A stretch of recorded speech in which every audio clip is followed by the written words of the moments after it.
श्री गणेशाय नमः। नमस्कार दोस्तों, हम माता दुर्गा के चौथे स्वरूप का वर्णन कर रहे हैं।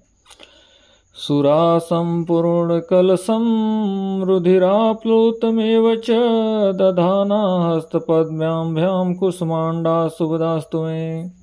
माँ दुर्गा जी अपने चौथे स्वरूप में कुसुमांडा के नाम से जानी जाती हैं।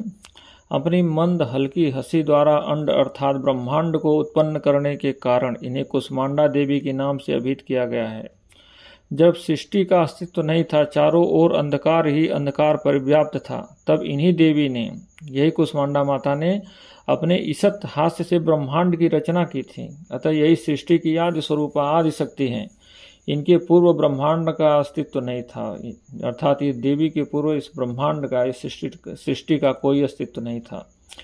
ये माता कुसुमांडा का निवास सूर्यमंडल के भीतर के लोक में है।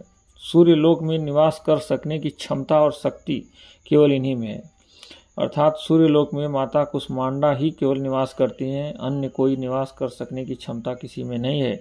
इनके शरीर की कांति और प्रभा भी सूर्य के समान ही देदीप्यमान और भास्वर है। इनके तेज की तुलना इन्हीं से की जा सकती है। अन्य कोई भी देवी देवता इनके तेज और प्रभाव की क्षमता नहीं कर सकते। इन्हीं के तेज और प्रकाश से दसों दिशाएं प्रकाशित हो रही हैं। ब्रह्मांड की सभी वस्तुओं और प्राणियों में अवस्थित तेज इन्हीं की छाया है। माता कुसुमांडा की ही सब छाया है। माता कुसुमांडा की 8 भुजाएं हैं, अतः ये अष्टभुजा देवी के नाम से भी विख्यात हैं।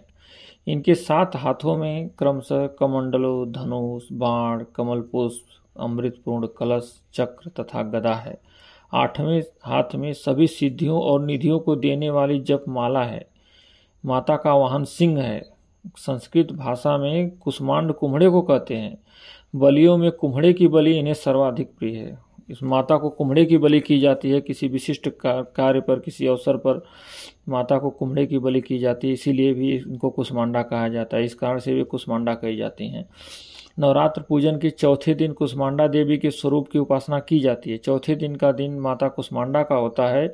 इस दिन साधक का मन अनाहत चक्र में अवस्थित होता है, अतः उस दिन उसे अत्यंत पवित्र और अचंचल मन से कुसुमांडा देवी के स्वरूप को ध्यान में रखकर पूजा उपासना के कार्य में लगना चाहिए।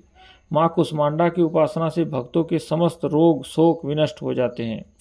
माता की इतनी महिमा है कि इनकी भक्ति से आयु, यश, बल और आरोग्य की वृद्धि होती है। माँ कुसुमांडा अत्यल्प सेवा से और भक्ति से प्रसन्न होने वाली है। माता कुसुमांडा, ये सत्य है कि माता कुसुमांडा अत्यंत कम सेवा से और भक्ति से भी प्रसन्न होने वाली देवी हैं। यदि मनुष्य सच्चे हृदय से इनका शरणागत बन जाए तो फिर उसे अत्यंत सुगमता से परम पद की प्राप्ति हो सकती है। हमें चाहिए कि हम शास्त्रों पुराणों में वर्णित, जो शास्त्र जिसकी सम्मति देते हैं, जो शास्त्रों के विधान हैं, उनके अनुसार माता दुर्गा की उपासना और भक्ति के मार्ग पर अहर्निश अग्रसर हों। माँ की भक्ति मार्ग पर कुछ ही कदम आगे बढ़ने पर भक्त साधक को उनकी कृपा का सूक्ष्म अनुभव होने लगता है। अगर माता की भक्ति कोई भक्त कर रहा है तो कुछ कदम आगे बढ़ने के बाद सूक्ष्म अनुभव देवी का होने लगता है। यह सत्य है। यह दुख स्वरूप संसार उसके लिए अत्यंत सुखद और सुगम बन जाता है। एक एक करके एक एक कार्य सिद्ध होते चले जाते हैं। माँ की उपासना मनुष्य को सहज भाव से भवसागर से पार उतारने के लिए सर्वाधिक सुगम और श्रेयस्कर मार्ग है। माँ कुसुमांडा की उपासना मनुष्य को आधियों व्याधियों से सर्वथा विमुक्त करके उसे सुख, समृद्धि और उन्नति की ओर ले जाने वाली है।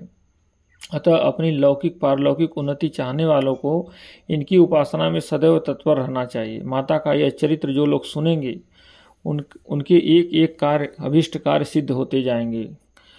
नमस्कार। आगे आप कमेंट करके हमको बताना कि देवी के कौन से स्वरूप का वर्णन हम करें।